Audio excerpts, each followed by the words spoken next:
ಈ ನುಗ್ಗೆ ಸೊಪ್ಪು ತಿನ್ನೋದ್ರಿಂದ ಕೈಕಾಲು ನೋವಾಗಿರ್ಬೋದು, ಇಲ್ಲಾಂದರೆ ಸ್ನಾಯುಗಳು ಸೆಳೆತ ಆಗಿರ್ಬೋದು, ಅದೆಲ್ಲವೂ ಕೂಡ ನಿಜವಾಗ್ಲೂ ಕಮ್ಮಿ ಆಗುತ್ತೆ.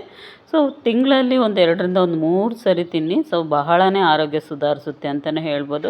ಬೇರೆ ಸೊಪ್ಪುಗಳಿಗೆ ಹೋಲಿಸಿದ್ರೆ ಈ ನುಗ್ಗೆ ಸೊಪ್ಪು ಬಹಳನೇ ಸ್ವಚ್ಛವಾಗಿ ಕ್ಲೀನಾಗಿ ಇರುತ್ತೆ ಅಂತಲೇ ಹೇಳ್ಬೋದು. ಸ್ವಲ್ಪನೂ ಕೂಡ ಮಣ್ಣಾಗಲಿ ಕಸ ಆಗಲಿ ಇರೋದಿಲ್ಲ. ಸೊ ತುಂಬಾ ನೀಟಾಗಿರುತ್ತೆ. ಯಾಕಂತ ಹೇಳಿದ್ರೆ ನುಗ್ಗೆ ಸೊಪ್ಪು ಮರದಲ್ಲಿ ಬಿಡುತ್ತಲ್ವ. ಸೊ ಹಾಗಾಗಿ ಇದು ತುಂಬಾ ಕ್ಲೀನಾಗಿ ಇರುತ್ತೆ. ಸೊ ಅದರಲ್ಲಿರೋ ಹೂಗಳ್ನು ಕೂಡ ತಿಂದ್ರಂತೂ ಬಹಳನೇ ಒಳ್ಳೆಯದು. ಸೊ ಎಳೆದಾಗಿದ್ರಂತೂ ನುಗ್ಗೆ ಸೊಪ್ಪು ಸಾಂಬಾರಂತೂ ತುಂಬಾ ಟೇಸ್ಟಾಗಿರುತ್ತೆ. ಇದರಲ್ಲಿ ನಾವು ಹೋದ ಸರಿ ಮಾಡಿದ್ನಲ್ಲ ಮೆಂತ್ಯ ಸೊಪ್ಪಿನ ದಾಲ್ ಪಪ್ಪು, ಸೊ ಅದೇ ರೀತಿಯಾಗಿ ನಾವು ನುಗ್ಗೆ ಸೊಪ್ಪಿನ ದಾಲ್ ಪಪ್ಪನ್ನು ಕೂಡ ಮಾಡ್ಕೋಬೋದು. ನಾನಿವತ್ತು ಬಸ್ಸಾರು ಮಾಡ್ತಾಯಿದ್ದೀನಿ. ಎಲೆಗಳನ್ನೆಲ್ಲ ಈ ರೀತಿಯಾಗಿ ಬಿಡಿಸ್ಬಿಟ್ಟು ಇದನ್ನು ಒಂದು 2 ಸರಿ ತೊಳ್ಕೊಬೇಕು. ಎಷ್ಟೇ ಸ್ವಚ್ಛವಾಗಿದ್ರೂ ನಾವು ತರಕಾರಿಗಳ್ನಾಗಿರ್ಬೋದು ಸೊಪ್ಪನ್ನಾಗಿರ್ಬೋದು ತೊಳಿಲೇಬೇಕಾಗುತ್ತೆ. ನೋಡಿ ಇದನ್ನ ನೀರು ಎಲೆ ಮೇಲೆ ನಿಲ್ಲೋದೇ ಇಲ್ಲ, ಅಷ್ಟು ಚೆನ್ನಾಗೇ ಇದು ನೀಟಾಗಿದೆ ಅಂತಲೇ. ಸೊ ಇದನ್ನು ತೊಳೆದ್ಬಿಟ್ಟು ಒಂದು ರೀತಿಯಾಗಿ ನಾನು ಇವಾಗ ಸಪ್ರೇಟಾಗಿ ಒಂದು ಮರದಲ್ಲಿ ಹಾಕಿ ಇಡ್ತಾಯಿದ್ದೀನಿ. ಇದನ್ನೇನು ಕಟ್ ಮಾಡೋ ಅಂಥ ಅವಶ್ಯಕತೆ ಏನು ಬೇಡ. ಯಾಕೆಂತ ಹೇಳಿದ್ರೆ ಬಿಡಿಸಿರ್ತೀವಲ್ವ ಅದೇ ಸಾಕಾಗುತ್ತೆ. ತೊಳೆದ ಮೇಲೆ ಕಟ್ ಮಾಡಿದ್ರೆ ಏನಾಗುತ್ತೆ ಅಂತೇಳಿ ಅದರಲ್ಲಿರೋವಂಥ ಕಹಿ ಇನ್ನೂ 2ರಷ್ಟು ಜಾಸ್ತಿ ಆಗುತ್ತೆ. ಹಾಗಾಗಿ ಬಿಡಿಸ್ಬಿಟ್ಟು ತೊಳೆದ್ರೆ ಸಾಕಾಗುತ್ತೆ ಇದು. ಇವಾಗ ನೀಟಾಗಿ ತೊಳೆದು ಒಂದು ಸಪ್ರೇಟಾಗಿ ಎತ್ತಿಟ್ಟಿದ್ದೀನಿ. ನಾನಿಲ್ಲಿ ಒಂದು ಬೌಲ್ ಆಗೋವಷ್ಟು ತೊಗರಿಬೇಳೆನ ತೊಗೊಂಡಿದ್ದೀನಿ. ಸೊ ಅಷ್ಟೇ ಪ್ರಮಾಣದಲ್ಲಿ ನಾನು ಹೆಸ್ರು ಕಾಳನ್ನು ಕೂಡ ತೊಗೊಂಡಿದ್ದೀನಿ. ನೀವು ಪಲ್ಯದ ಕಾಳನ್ನು ಯಾವುದಾದ್ರೂ ಕೂಡ ನೀವು ಹಾಕ್ಕೋಬೋದು. ಸೊ ಇದನ್ನು ಒಂದು 2ರಿಂದ 3 ಸರಿ ಬೇಳೆಕಾಳುಗಳ್ನ ತೊಳ್ಕೊಂಬಿಟ್ಟು ನೀರು ಚೆನ್ನಾಗಿ ಕಾದಿರೋಂಥ ನೀರಿಗೆ ಹಾಕಿ ಚೆನ್ನಾಗಿ ಬೇಯಿಸ್ಕೋಬೇಕಾಗುತ್ತೆ ಮೊದಲಿಗೆ. ನೋಡಿ ಇವಾಗ ಈ ರೀತಿಯಾಗಿ ಒಂದು 3/4% ಬೇಳೆಕಾಳು ಚೆನ್ನಾಗಿ ಬೆಂದಿದೆ. ಸೊ ಇದು ಮುಕ್ಕಾಲು ಭಾಗ ಬೆಂದ ನಂತರ ನಾನಿವಾಗ ತೊಳೆದಿಟ್ಟಿರೋಂತಹ ನುಗ್ಗೆ ಸೊಪ್ಪನ್ನ ಇದಕ್ಕೆ ಹಾಕ್ಕೋಬೇಕಾಗುತ್ತೆ. ನೀವು ಕುಕ್ಕರನ್ನ ಯೂಸ್ ಮಾಡೋಕ್ಕೆ ಹೋಗಬೇಡಿ ಈ ಸಾಂಬಾರಿಗೆ. ಏಕೆಂತೇಳಿದ್ರೆ ತುಂಬಾ ಜಾಸ್ತಿ ಬೆಂದುಬಿಡುತ್ತೆ. ಸೊ ಹಾಗಾಗಿ ಇವಾಗ ತೊಳೆದಿಟ್ಟಿರೋಂಥ ಸೊಪ್ಪನ್ನೆಲ್ಲ ಹಾಕಿಬಿಟ್ಟು ಅದಕ್ಕೆ ರುಚಿಗೆ ಎಷ್ಟು ಬೇಕೋ ಅಷ್ಟು ಉಪ್ಪನ್ನು ಕೂಡ ಹಾಕಿಬಿಟ್ಟು ಚೆನ್ನಾಗಿ ಬೇಯಲಿಕ್ಕೆ ಇಟ್ಬಿಡಿ. ಇವಾಗ ಆಲ್ರೆಡಿ ಕಾಳುಗಳೆಲ್ಲ ಬೆಂದಿದೆ ಅಲ್ವಾ.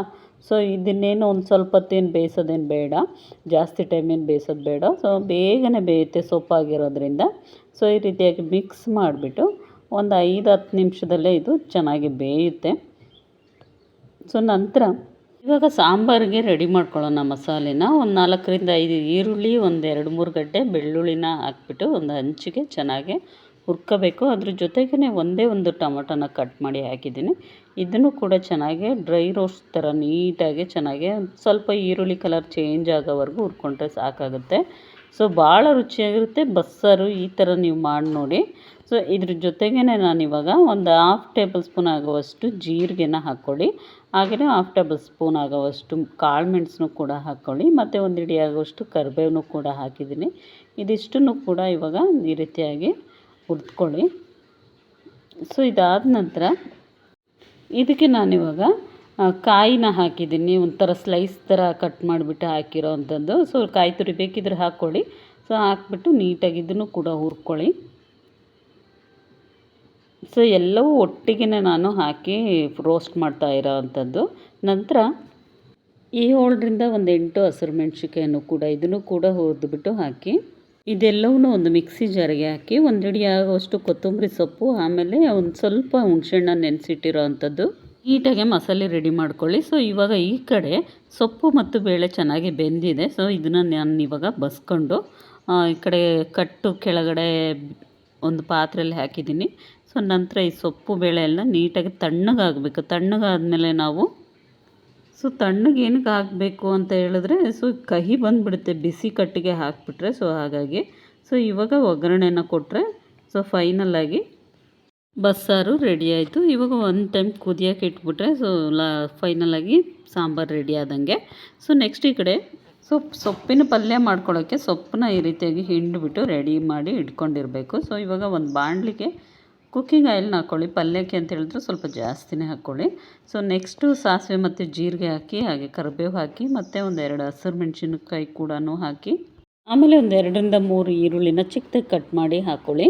ಹಾಕ್ಬಿಟ್ಟು ಚೆನ್ನಾಗಿ ಫ್ರೈ ಮಾಡ್ಕೊಳ್ಳಿ ಇದನ್ನು. ಆಮೇಲೆ ಇದಕ್ಕೆ ಸಾಲ್ಟ್ ಬೇಕಿದ್ದರೆ ಹಾಕ್ಕೊಳ್ಳಿ. ಸೊ ನಾವು ಉಪ್ಪು ಮೊದಲನೇ ಹಾಕಿದ್ವಲ್ವ, ಸೊ ನೋಡ್ಕೊಂಡು ಹಾಕ್ಕೊಳ್ಳಿ.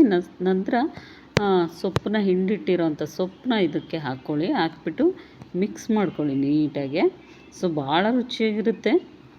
ಆಮೇಲೆ ಸ್ವಲ್ಪ ಕಾಯಿ ತುರಿನ ಹಾಕಿಬಿಟ್ಟು ಮಿಕ್ಸ್ ಮಾಡ್ಕೊಳ್ಳಿ. ಸೊ ತುಂಬ ಟೇಸ್ಟಾಗಿ ನುಗ್ಗೆ ಸೊಪ್ಪಿನ ಬಸ್ಸಾರು ಪಲ್ಯ ಹಾಗೆ ರೆಡಿ ಆಯಿತು. ಸೊ ಇದಕ್ಕೆ ಕಾಂಬಿನೇಷನ್ ರಾಗಿ ಮುದ್ದೆ ಜೊತೆಗೆ ಬಹಳ ಚೆನ್ನಾಗಿರುತ್ತೆ. ಸೊ ಹೇಗಿತ್ತು ಇವತ್ತಿನ ಒಂದು ರೆಸಿಪಿ ಅಂತೇಳಿ ಕಮೆಂಟ್ ಬಾಕ್ಸಲ್ಲಿ ತಿಳಿಸಿ ಫ್ರೆಂಡ್ಸ್. ಈ ಕಡೆ ಸಾಂಬಾರು ಕೂಡ ರೆಡಿಯಾಗಿದೆ. ಸೊ ಇವತ್ತಿನ ರೆಸಿಪಿ ನಿಮಗೆಲ್ರಿಗೂ ಇಷ್ಟ ಆಗಿದ್ದರೆ ದಯವಿಟ್ಟು ಸಬ್ಸ್ಕ್ರೈಬ್ ಮಾಡ್ಕೊಳ್ಳಿ. ನೆಕ್ಸ್ಟ್ ವ್ಲಾಗಲ್ಲಿ ಮತ್ತೆ ಸಿಗ್ತೀನಿ ಫ್ರೆಂಡ್ಸ್. ಟೇಕ್ ಕೇರ್, ಎಲ್ರಿಗೂ ಬಾಯ್.